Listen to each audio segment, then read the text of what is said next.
नाजरीन आदाब, MCN Urdu news में आपका खैर मकदम है। सियासी पार्टियों की रुकनियत साजी मुहिम में काम बात है, लेकिन मुस्लिम खवातीन को अपनी पार्टी का रुकन बताने के लिए धोखाधड़ी का इस्तेमाल पहली बार सामने आया है। देखिए ये खुसूसी रिपोर्ट। ये कैंप महाराष्ट्र की बड़ी सियासी पार्टी शिवसेना की जानिब से लगाया गया है। इस कैंप का मकसद पार्टी की अफरादी क़ुव्वत में इजाफा करने के लिए रुकनियत साजी करना है। मुस्लिम अक्सरियत वाले देगलू नाके में लगाए गए कैंप का मकसद भी साफ है कि पार्टी मुसलमानों को भी खुले दिल से रुकनियत देना चाहती है। पार्टी के लीडरों की जानिब से इस इलाके में मुस्लिम खवातीन को रुकनियत देने के लिए खुसूसी तौर पर कोशिशें करते देखा गया। यहाँ तक कि इन कैंपों में मुस्लिम खवातीन की बड़ी तादाद भी रुकनियत के लिए फॉर्म भरती नजर आई। लेकिन बात अगर यही होती तो ठीक होता। असल मसला तो तब हुआ जब MCN न्यूज़ की टीम ने इन खवातीन से शिवसेना में रुकनियत हासिल करने की वजह मालूम की। खवातीन ने इस पर ताज्जुब का इजहार करते हुए कहा कि इन्होंने तो मेडिकल सहूलत हासिल करने के नाम पर फॉर्म भरा था। बात वाज़ेह थी कि कैंप लगाने वालों ने इन खवातीन को यह कहकर फॉर्म भरवाए कि इन्हें किसी भी अस्पताल में मुफ्त इलाज की सहूलत दी जा रही है। खवातीन को रुकनियत का कार्ड देकर इनसे कहा गया कि इस कार्ड को किसी भी अस्पताल में दिखाकर मुफ्त इलाज किया जा सकेगा। खवातीन में जब शिवसेना की रुकन बनाए जाने की खबर फैली तो इन खवातीन में तशवीश की लहर दौड़ गई। कार्ड बनाए हमने, उसमें 20 रुपए लिया, ये सही है कि नहीं है? के वास्ते बोले आप वो बोले डॉक्टर के जाएंगा तो फीस का नहीं लेगा, तुम्हारी फीस नहीं लेगा। यानी दवाखाने का इलाज फ्री में होगा। हाँ, बिलत नगर से आई, दवाखाने का कार्ड बने। हाँ, हमने बनाए। मिलत नगर से आए, हम पैसे लगा के आए, वो शिवसेना का डॉक्टर हर डॉक्टर फ्री बताएंगे करके हम लालू से बना दिए। और क्या क्या बोले आपको? और बोले कौन से भी दवाखाने को जाओ बोले, और बोले हाँ तुम्हारा इलाज हो जाता फ्री। मराठवाड़ा मुक्ति संग्राम के मौके पर नांदेड़ में परचम कुशाई की गई। सुकूत हैदराबाद यानी मुक्ति संग्राम के ज़िमन में नांदेड़ के विसावा गार्डन में यादगार शहीदा पर परचम कुशाई की रस्म अदा की गई। रियासती वजीर अर्जुन खोदकर के हाथों तिरंगा लहराया गया, झंडे को सलामी दी गई। साथ ही पुलिस के जवानों ने हवा में फायरिंग करके मराठवाड़ा मुक्ति संग्राम के ज़िमन में कुर्बानियां पेश करने वाले शहीदों को खिराज अकीदत पेश किया। रियासती वजीर अर्जुन खोदकर ने अपने खिताब में मुक्ति संग्राम की मुबारकबाद पेश की और मराठवाड़े को आज़ादी दिलाने वालों को खिराज अकीदत पेश किया। मराठवाड़े में 17 सितंबर को हर साल यौम निजात के तौर पर मनाया जाता है, जबकि मुसलमानों के नज़दीक इस दिन को सुकूत हैदराबाद के तौर पर याद किया जाता है। मुल्क से अंग्रेज़ों के जाने के बाद हैदराबाद रियासत को इंडियन यूनियन में शामिल कराने के लिए हिंदुस्तानी हुकूमत ने ऑपरेशन पोलो अंजाम दिया था। इस ऑपरेशन पोलो को दक्कन में पुलिस एक्शन के नाम से याद किया जाता है। तेलुगु और उर्दू मौरखीन के मुताबिक लाखों मुसलमान इस पुलिस एक्शन के दौरान जाँ बहक हुए थे और हज़ारों को जुल्म सितम का शिकार बनाया गया था। सुकूत हैदराबाद के ज़िमन में नांदेड़ में तंजीम फ़रोग़ उर्दू और इदारे रोज़नामे वर्क़ ताज़ा की जानिब से एक सेमिनार का इनेकाद किया गया। सेमिनार में मिकाला निगारान ने अपने मिकालों में दक्कन के रहनुमाओं की मजहबी रवादारी के बारे में अहम मालूमात दी। प्रोग्राम के इनेकाद का मकसद नई नस्ल को सुकूत हैदराबाद के बारे में तमाम वाक़यात से वाकिफ़ करवाना है ताकि वो तारीख़ी हकीकत जान सके। सेमिनार के दौरान हुकूमत महाराष्ट्र की जानिब से 17 सितंबर को बहैसियत मुक्ति संग्राम के मनाने पर भी तनकीद का निशाना बनाया गया और इस अमल को मुसलमानों के जख्मों पर नमक छिड़कने के तौर पर पेश किया गया। इस ऑपरेशन पोलो पर पंडित सुंदरलाल कमेटी ने एक रिपोर्ट भी तरतीब दी थी, लेकिन इस रिपोर्ट को अभी तक मंजर आम पर नहीं लाया जा सका है। इस तरीके से उनकी जो रवादारी है कि उनकी मुमलकत में वजारत में श्री कृष्ण प्रसाद बहादुर सदल महाम थे, उनकी फैयादी बहुत मशहूर थी। इसी तरह फूलचंद गांधी मिनिस्टर थे और यहाँ नाड़ के अपने गोविंदराव चुड़ावेकर मिनिस्टर थे। तो वेंकट रेड्डी वहाँ के कोतवाल पुलिस थे। नरसिंह राव साहब मालियात के थे, जिम्मेदार थे। इस तरह से वहाँ जो हिंदू मुस्लिम इत्तेहाद का उन्होंने जब मुजाहरा किया था उस बात पर यहाँ चर्चा हुई, उस बात से लोगों को वाकिफ़ कराया गया कि वो खुशहाली थी, इतनी खुशहाली थी कि लोग वहाँ अभी भी लोग याद करते हैं, बल्कि बाज़ गैर मुस्लिम तो मैंने देखा हूँ जैसे पूजा भी करते हैं।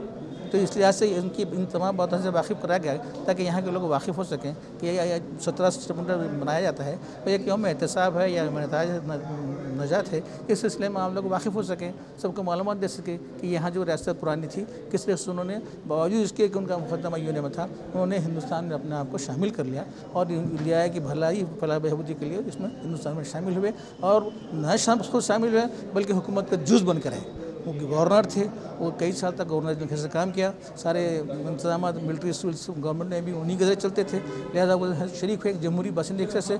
और डिफेंस एंड ऑफ इंडिया उसके जब मदद की ज़रूरत पेश आई उन्होंने लाखों टन सोना हुकूमत हिंद को दिया, इसलिए हम उनके उस बारे में मालूमात दिया। इदारे रोज़नामा वर्क़ ताज़ा और उर्दू तरक्की फ़ोरम की जानिब से एक प्रोग्राम मुनक़िद किया गया जिसके 2 हिस्से थे। पहले हिस्से में एक सेमिनार रखा गया कि दक्कन के हुक्मरानों की मजहबी रवादारी, और दूसरा प्रोग्राम तहनीती था। मैं तहनीती प्रोग्राम के ताल्लुक़ से कहूँ कि महाराष्ट्र स्टेट उर्दू साहित्य अकेडमी ने हाल ही में महाराष्ट्र के उर्दू अदीबों, शायरों और मौलमीन को अवार्ड से नवाजा है। चुनांचे नांदेड़ के 3 अफराद, जिनमें शब्बीर पटेल साहब, एडवोकेट बहाउद्दीन साहब और मौलम डॉक्टर राफिज साहब को महाराष्ट्र एकेडमी ने अवार्ड दिया। तो असल में यह अवार्ड उनकी एतराफ़ का खिदमत था और हमने भी उनके खिदमत का एतराफ़ किया और यहाँ पर एक तहनीती जलसा रखा। इसी के साथ साथ रोज़नामा वर्क़ ताज़ा के एडिटर मोहम्मद नक़ी शादाब को भी महाराष्ट्र हुकूमत के महकमे इत्तलात और राब्ते अम्मा की जानिब से महाराष्ट्र स्टेट सतह का मौलाना अबुल कलाम आज़ाद अवार्ड दिया गया। चुनांचे वहाँ यहाँ पर उनकी भी एक तहनीती तक़रीब रखी गई। इस तरह से हमने इन लोगों को यहाँ बुलवा कर इज़्ज़त दी। मैं ये कहता हूँ कि भाई अगर हम अपने ही लोगों का, अपने ही फ़नकारों का, अपने माहिरीन का अगर इस्तेमाल नहीं करते या उनकी खिदमत का एतराफ़ नहीं करते हैं तो हमें महज़िब कौम होने का कोई हक़ हासिल नहीं है। तो इस तरह का प्रोग्राम होना चाहिए और जिन जिन इलाक़ों में उर्दू के अदीबों और शायरों को यह अवार्ड साहित्य अकेडमी का मिला है या और कोई दूसरा अवार्ड मिला हुकूमत का, तो वहाँ पर भी इस तरह के तहनीती प्रोग्राम होने चाहिए। वार्ड नंबर 11 के मुख्तलिफ इलाकों में रुकन असम्बली DP सावंत के हाथों तरक्याती कामों का इफ्तिताह अमल में आया। वार्ड नंबर 11 में बुनियादी सहूलियात, नालियाँ और सड़कों के तामीराती कामों का आगाज़ कर दिया गया है। इसके अलावा वार्ड में कामों की तकमील पर मकामी साकिनान की जानिब से रुकन असम्बली DP सावंत की कसरत से गुलपोशी की गई। वार्ड नंबर 11 से कांग्रेस के कारपोरेटर मसूद अहमद खान, सैयद शेर अली, नुमाइंदा कारपोरेटर बाबू खान गुत्तेदार और हबीब बागबान नुमाइंदगी करते हैं। वार्ड में तरक्याती कामों को अंजाम देने के लिए कारपोरेटर फंड के अलावा रुकन असम्बली DP सावंत के फंड का भी इस्तेमाल किया जाता है। इस मौके पर रुकन असम्बली DP सावंत ने मकामी साकिनान से गुफ्तगू भी की और इन्हें यकीन दिलाया कि जो काम भी बाकी है वो इसे जल्द अज जल्द तकमील को पहुँचाएंगे। इस इफ्तिताही तकरीब में अंसार अहमद खान, रहीम अहमद खान, मिर्ज़ा बेग, डॉक्टर सिकंदर, नासिर बेग और अफजल कामरानी के अलावा वार्ड के बुजुर्ग व नौजवानों की कसीर तादाद मौजूद थी। प्रभाग क्रमांक 11 और 12 में मैंने गए साल 18-19 में लगभग 40-50 लाख का निधि दिया था, आमदार निधि। वो काम पूरे आज हो गए। एक बड़ी नाली का मसला था, वो नाली पूरी हो गई 15 लाख की। एक रास्ता था 10 लाख का, वो भी हो गया।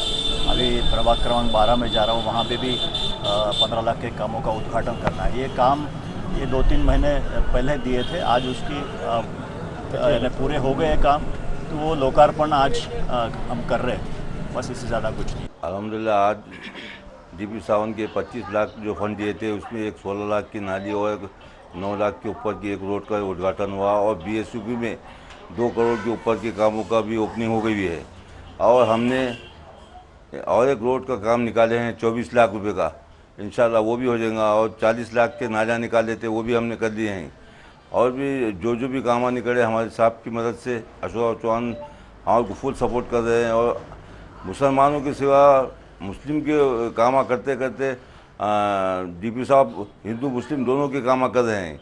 बाकी काम भी इंशाल्लाह हम उनसे भी लेंगे, महापालिका से भी करेंगे, उनसे फंड लेके काम करेंगे इंशाल्लाह। उनको और कोशिश करके चुना के लाने के लिए कोशिश करेंगे और उन्होंने चुन के आने के बाद और हमको फंड देंगे। और गवर्नमेंट से भी अगर हमारी गवर्नमेंट आ गई तो इंशाल्लाह और भी हम फंड देंगे उसमें। यहाँ महानगर पालिका में कांग्रेस की सत्ता है, लेकिन स्टेट के अंदर हमारी सत्ता न होने के बावजूद वार्ड नंबर 11 जो कि बहुत अविकसित वार्ड है, यहाँ पर कॉरपोरेशन फंड से पिछले 2 सालों के अंदर 80 लाख के काम हमने अंजाम दिए हैं, जिसमें पानी की निकासी के लिए हमने नालियों का बंदोबस्त किया है। उसी के साथ साथ DP सावंत साहब ने 25 लाख यहाँ पर फंड दिया था, जिसमें एक नाली और एक रोड यहाँ पर ली गई, जिसका लोकार्पण आज हुआ है।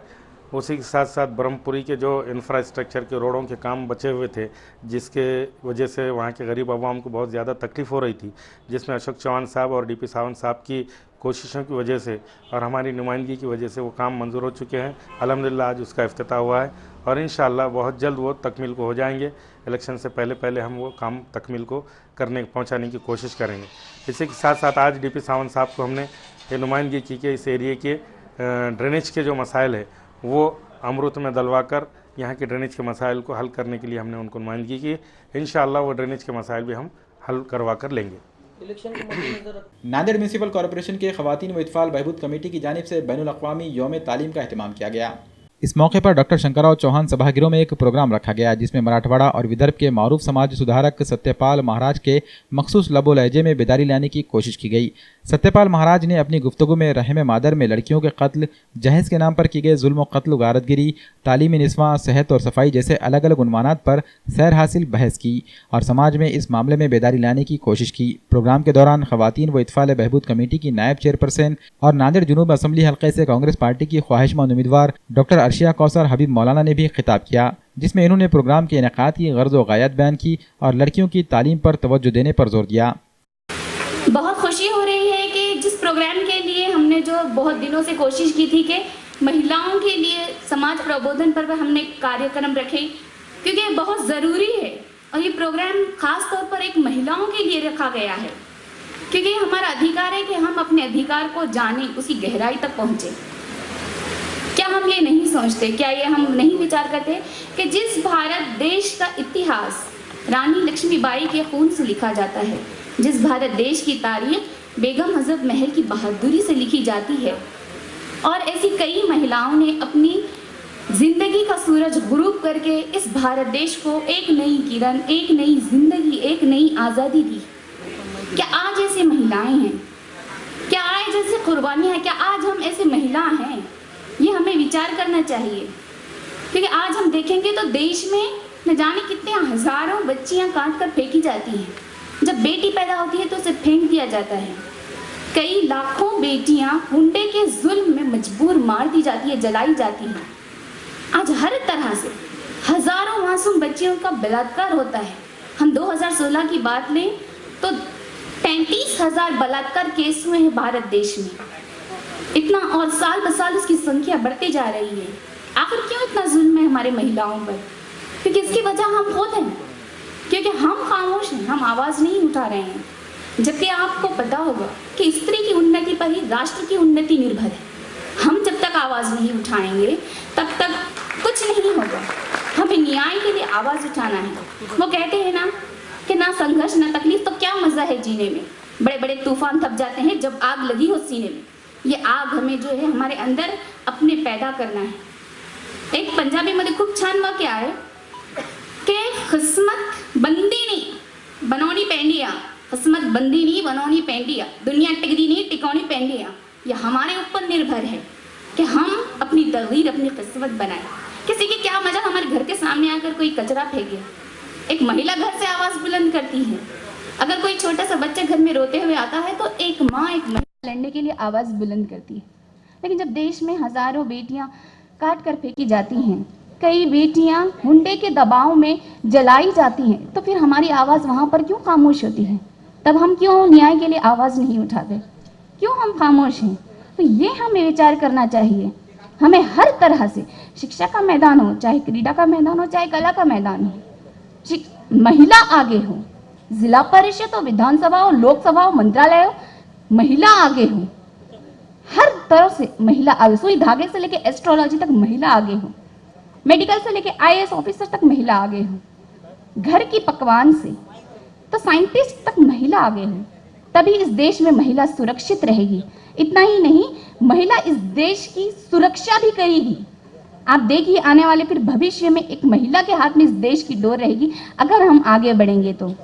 मैं ज़्यादा कुछ नहीं कहूँगी क्योंकि वक्त की कद्र करते हुए, सभी का ख्याल रखते हुए मैं चंद बातों पर अपनी बात ख़त्म करती हूँ कि हो अंधेरी रात चाहे जितनी भी बीत जाती है, अगर हौसला हो बुलंद तो रूठी किस्मत भी संवर जाती है।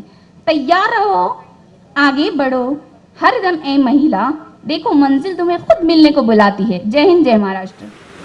SRT यूनिवर्सिटी के लॉ कॉलेज के तलबा को कैरी ऑन की सहूलत देने की मांग अब जोर पकड़ने लगी है। मुल्क भर में कई यूनिवर्सिटियां ऐसी हैं जिनके तलबा को इम्तिहानात में नाकामी के बावजूद आगे की क्लास में दाखिला दिया जाता है ताकि तलबा का साल खराब ना हो सके। लेकिन स्वामी रामानंद तीर्थ मराठवाड़ा यूनिवर्सिटी के लॉ कॉलेज के तलबा इस तरह की सहूलियात से महरूम है। ऐसे में लॉ कॉलेज के तलबा ने यूनिवर्सिटी इंतजामिया और रियासती गवर्नर से मांग की है कि लॉ कॉलेज के तलबा को कैरी ऑन की सहूलत दी जाए। लॉ कॉलेज के कई तलबा नाकामी के बाद सेकेंड ईयर में दाखिला नहीं ले पा रहे हैं, जिससे उनका तालीमी साल ख़राब हो जाता है। 5 साल कोर्स मजीद कई सालों में इजाफे के बाद ख़त्म हो जाता है। यही वजह है कि तलबा ने यूनिवर्सिटी के सामने एहतजाजी धरना शुरू कर दिया है।